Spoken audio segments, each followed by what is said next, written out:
The three key drivers for the project from a council and a community perspective was about replacing a facility that was outdated and not really facilitating the services that was required.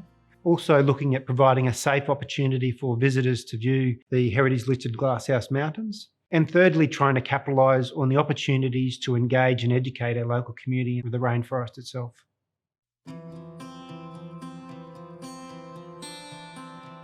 The Mary Cairncross Scenic Reserve is sited 400 metres above sea level on the Malenia Escarpment. It has a unique subtropical alpine climate, which is quite different from the coast. We get extreme weather that comes from the southeast predominantly, and we have a benign northerly aspect. We organize the cafe and the lookout terrace as a windbreak facing due south into the prevailing weather. And then the cafe opens in good weather to the south, and in poor weather it can open to the north. So we've created a little sun trap. And then the Discovery Centre faces north as a pavilion that's separated by about 6 meters. So you create a void in the middle that's open to the environment. And then the Discovery Centre faces north into the forest. And that gives you this amazing view of the forest with floor-to-ceiling glass and a terrific solar aspect that comes in winter with just the right amount of overhang to heat up the slab and make it comfortable year-round. So we use a combination of fixed glass and louvers. The fixed glass to maximize the view and the louvers to allow maximum ventilation.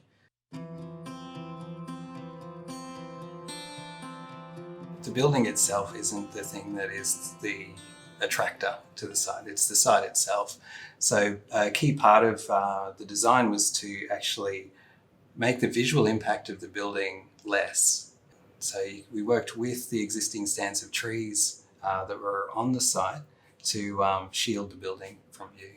It's a 2-story building, but actually the second story will eventually be a vegetated trellis. Right now you can see the structure of it, but it will actually physically and literally blend in with the canopy. There's flora and fauna that's of significance from a state level. Within the site, you've got a number of protected animal species. You've got the Richmond birdwing butterfly, for example, the tusked frog. So by pulling the building back, we were able to create another pond close to the edge of the glazing on the north that is an additional habitat for that frog that brings them and closer to the building. From an interpretive perspective, that's exciting. The construction of the boardwalk was a very interactive process between council and ourselves. The routes were actually the driver of the position of the columns. So we went through the process of looking through what it meant to get an accessible ramp to go up the level. We looked at the experience within the forest and what were the key view lines. We actually located the columns and then worked backwards to design the boardwalk and just created a very narrow corridor to construct the boardwalk.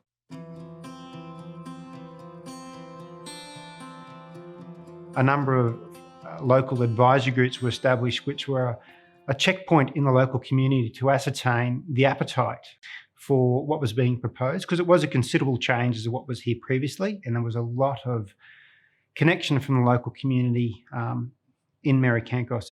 We had Kelly from Focus, who, from an interpretive perspective, who started the journey from the beginning. Having someone on board from the beginning in the design of the whole place, landscape architecture, interiors, who could tell the stories, portray them effectively, communicate them effectively, and in a fun way that engages with the kids. That's right. Yeah. Was particularly exciting. The Mary Cairncross process, I believe, has actually looked holistically at incorporating heritage and cultural heritage and traditional owner views into the building design itself, all of the way through to construction. And in this case, I'm pleased to say that the Ginninbarra people are now a critical part of the post-construction use of the building. From a design perspective, we're excited about it because I think having that involvement from the beginning, we're able to actually see things in a different way. And just listening is probably the most important thing that we found. We learnt a lot through just listening and having a lot of fun. And it adds another dimension to opportunities that you look at as a designer for a space in a building, or even just what the place will become. What has happened is incorporated the needs of the Aboriginal people, but also the needs of the non-Aboriginal people too. And it's like it's incorporated.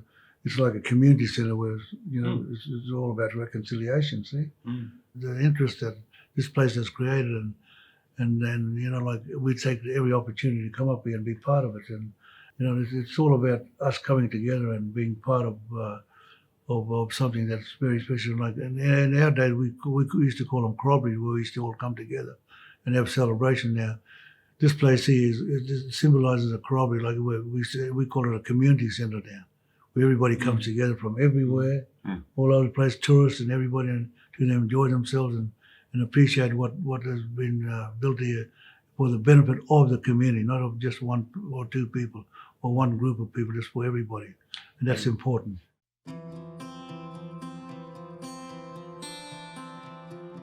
So the plan is very simple. It's just a cruciform shape that opens up towards the view to the Glasshouse Mountains to the south, and then opens up in a glass wall facing the north into the rainforest, and is bisected by an axis to catch the rainforest on the west. The other thing we did too is use materials of the environment to reinforce those views. So you've got the stone walls that are blades that align with those views. And then you can actually see in some sections of the building, we've created landscape walls that continue on those into the landscape and then are in a direct alignment and access to the mountain beyond. The concept of the viewing deck was just to take the ground plane and elevate it one story, but to make it feel like you're still grounded. And that elevated positions give you the best vantage over the Glasshouse Mountains. By actually creating views to the rainforest and the tree canopy above, we were able to place the interpretive aspects of the tree canopy up in the upper level of the building. So you can actually directly view and experience almost in probably 270 degrees, the actual experience of the tree canopy.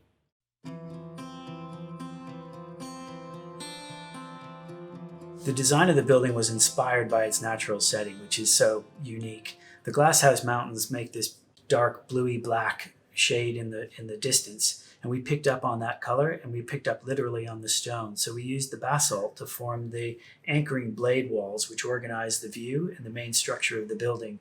We then used endemic species of timber. In ironbark for the cladding, we used tallow wood and blackbutt for the internal finishes and for the decking. And the idea was that the building itself integrates with the site and weathers over time.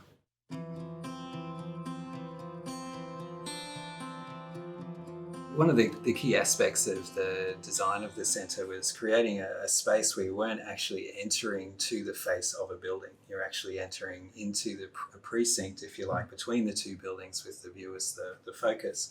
So by activating the edge of that through the cafe edge, you've got the viewing deck that views down on the entry, and then the bridge that floats within that view as you enter. You create the activity and the vibrance of the space. And it makes a meeting point for when people come to the centre. You always say, we'll meet in the forecourt under the bridge typically. I think one of the fun aspects of design too is creating spaces for kids. So one of the fun things is we've created a space down on the north that is close to the pond with low height windows. It's a very confined and very child proportioned space, so they can just sit and view kind of tucked away from the main space and enjoy that interaction with the environment.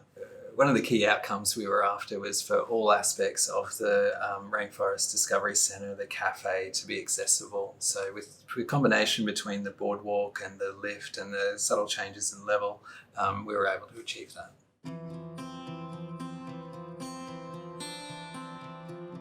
The building is self-sufficient. It harvests its own rainwater. It uses electricity that is farmed actually off-site by the council's solar PV farm. And it's solar passively designed, so it's thermally coupled to the ground.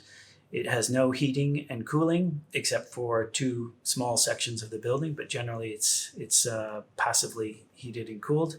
And by thermally coupling it to the ground at about 19 degrees, it keeps it comfortable year round.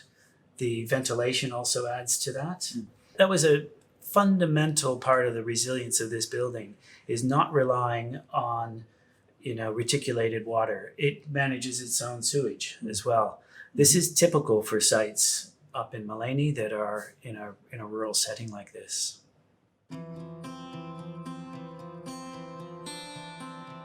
A lot of visitors are time constrained, or they might have mobility issues, and as a result they can't go for a walk in the forest.